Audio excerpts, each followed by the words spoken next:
Shalom, selamat malam Bapak Ibu dan Saudara yang dikasihi Tuhan.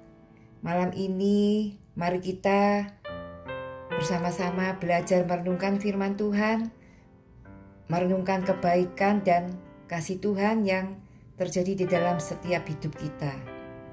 Kita percaya Tuhan akan memberi kasih anugerahnya kepada setiap kita yang merindukan firman-Nya, supaya kita dapat memahami dan memiliki kekuatan untuk hidup berdasarkan firman kebenarannya.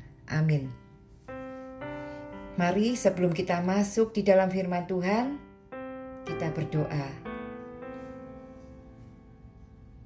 Kami bersyukur Tuhan buat kasih setiamu, buat setiap kebaikanmu di dalam hidup kami.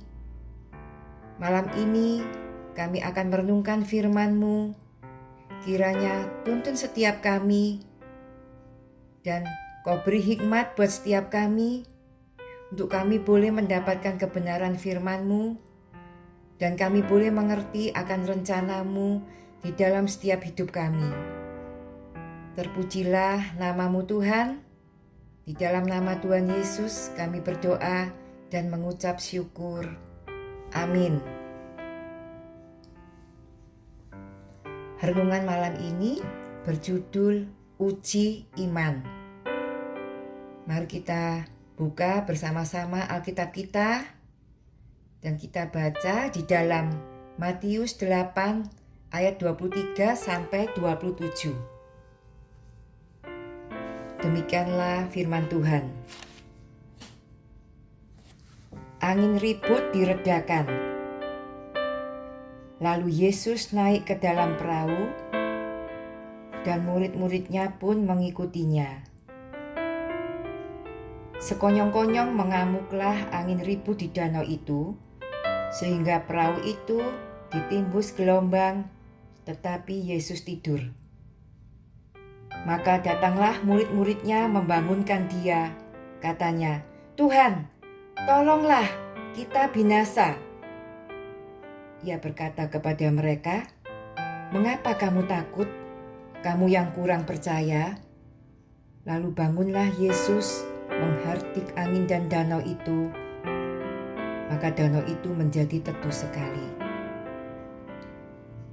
Dan heranlah orang-orang itu, katanya, "Orang apakah dia ini, sehingga angin dan danau pun taat kepadanya?" Amin. Perikop ini menjelaskan kepada kita semua, yaitu tentang sosok keilahian Tuhan Yesus atas lautan. Kita percaya Yesus berkuasa atas apa yang terjadi dan kuasanya tidak terbatas. Di dalam ayat 23 dan 24 yang sudah kita baca tadi, itu diceritakan bagaimana saat Yesus naik ke dalam perahu, kemudian murid-muridnya mengikutinya. Maka apa yang terjadi setelah itu? Nah, setelah itu terjadi badai yang datang tanpa tanda-tanda sebelumnya. Dikatakan sekonyong-konyong mengamuklah angin ribut di danau itu, sehingga membuat perahu dan penumpangnya itu berada di dalam bahaya. Nah, di ayat 25 dikatakan,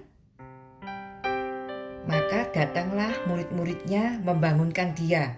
Karena Yesus waktu itu sedang tidur ya. Katanya, "Tuhan, tolonglah, kita binasa." Dari kata-kata Tuhan, tolonglah, kita binasa, kita tahu ya bahwa murid-murid ini pasti takut, panik, karena nyawa mereka pasti terancam. Dan mereka tahu betul betapa mengerikan bahaya yang menghadang mereka ya akibat dari badai yang dahsyat itu. Murid-murid ini kan seorang nelayan ya.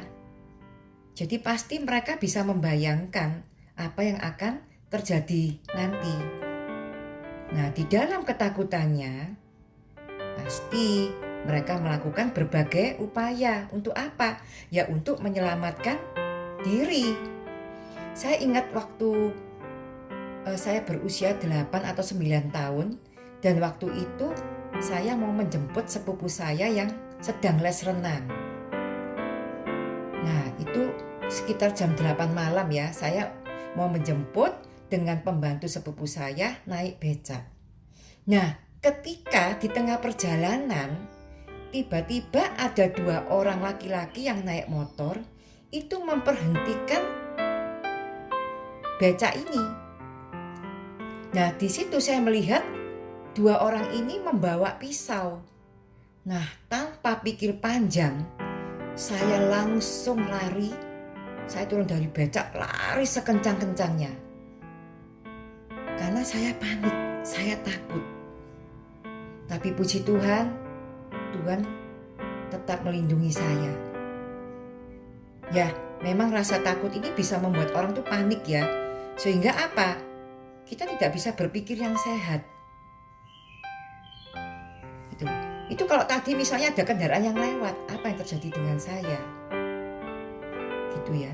Nah, coba apa yang ada di benak kita saat murid-murid itu membangunkan Yesus. Ya, mungkin mereka meminta pertolongan Yesus. Mungkin juga memprotes Yesus ya atas ketidakpedulian Yesus terhadap masalah yang terjadi. Kan seharusnya Yesus bangun. Atau seharusnya Yesus itu bersama-sama mereka untuk mengatasi masalah tersebut. Nah, bagaimana dengan kita? Apakah kita pernah berada dalam situasi yang sama? Kita mengira bahwa Yesus itu tidak peduli pada kita. Atau kita ingin Yesus itu menolong kita dengan bentuk pertolongan seperti yang ada di dalam pikiran kita. Di ayat 26 dikatakan, "Mengapa kamu takut? Kamu yang kurang percaya." Kemudian Yesus menghardik angin dan danau itu sehingga menjadi teduh sekali. Jadi Yesus menyatakan kuasanya ketika murid-murid minta tolong. Dan ini juga menunjukkan bahwa murid-murid ini belum mengenali siapa Yesus sesungguhnya. Seharusnya mereka itu tidak perlu takut karena Tuhan Yesus ada bersama dengan mereka di dalam perahu. Kemudian di ayat 27 dikatakan, "Dan heranlah orang-orang itu sampai mengatakan, 'Orang apakah dia ini?' Sehingga angin dan danau pun taat." Jadi kita percaya ya, Dia berkuasa atas alam karena Dialah pencipta langit, bumi, laut, dan segala isinya. Ya, mungkin bagi para murid, fakta ini tidak kalah menakutkan dibanding dengan angin badai yang baru saja berlalu. Bayangkan, orang yang selalu bersama mereka itu ternyata berkuasa atas angin dan air yang mengamuk. Nah, kisah angin ribut yang diredakan ini, biarlah kita semakin percaya atau iman kita semakin teguh bahwa Tuhan Yesus itu sungguh berkuasa atas segala sesuatu. Ya, jadi meneguhkan iman percaya bahwa Tuhan Yesus adalah Allah yang berkuasa. Yesus ini mau melihat iman para muridnya. Dalam situasi yang gawat itu, Yesus tidak mengharapkan mereka itu melakukan berbagai upaya ya untuk mengatasinya. Tetapi Yesus hanya ingin agar mereka itu mempercayai Dia. Ya, memang perlu iman yang cukup besar ya untuk tahu bahwa Yesus itu peduli meskipun kelihatannya tidak begitu. Mengikut Yesus itu tidaklah mudah. Dan banyak ketakutan serta gelombang kehidupan yang harus dilalui. Dan kita tahu ketakutan itu adalah senjata yang sering dipakai iblis itu untuk apa? Yaitu untuk melumpuhkan iman kita. Saat kita dikuasai oleh ketakutan, apa yang terjadi? Maka iman kita tidak lagi berfungsi. Marilah kita percaya bahwa Yesus tetap tinggal bersama kita. Amin. Karena di dalam menjalani kehidupan ini, kita tuh akan tetap kuat kalau kita punya iman kepada Yesus. Jadi sekali lagi, badai dan gelombang yang menerpa kehidupan kita janganlah membuat iman kita lemah. Janganlah membuat iman kita ragu akan keilahian Kristus. Karena apa? Masalah itu selalu ada. Tapi ingat, semakin banyak tantangan, maka iman kita juga semakin diuji untuk bertumbuh. Ujian iman membuat kita semakin kuat, yaitu saat kita menyerahkan sepenuhnya kepada Tuhan. Karena kita percaya Tuhan akan bertindak, Tuhan akan menolong kita. Nah, apakah kita percaya sepenuhnya? Atau kita masih meragukan kepercayaan kita kepada Tuhan Yesus? Sebentar lagi kita akan memasuki tahun 2023, di mana tahun 2023 ini adalah tahun yang sangat sulit untuk diprediksi. Dan hidup kita semakin hari semakin penuh tantangan. Mari jalani hidup kita bersama Tuhan. Rasakan kekuatan daripadanya dan percaya Dia pasti menolong kita. Amin.